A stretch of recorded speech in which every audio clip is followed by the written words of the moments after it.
আসলে তোমরা যেদিন আমাকে প্রপোজ করেছিলে আমি সেই দিনে বলতে চেয়েছিলাম আমি তোমাকে কতটা ভালোবাসি,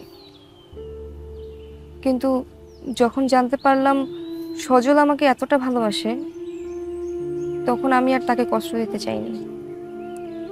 কিন্তু যত দিন যাবে সজল আমাকে আরো বেশি আশা করবে, তখন যদি আমি তাকে না বলে দেই সে আরো বেশি কষ্ট পাবে। সেদিন চুপ করে থেকে আমি কি খুব বেশি ভুল করেছি আবির? তুমি সজলকে আমার থেকে বেশি চেনো, এখন তুমি সজলকে একটু বোঝাও। দেখো জোনাকি, সজল খুবই সেন্সিটিভ টাইপের একটা ছেলে, ইমোশনাল। ওর আর আমার মধ্যে বেসিক পার্থক্য হচ্ছে আমি কোনো কিছু চেয়ে যদি না পাই সেটা ভুলে গিয়ে আমি সামনে এগিয়ে যেতে পারি, কিন্তু সজল পারে না। ও থমকে যায়, থেমে যায়।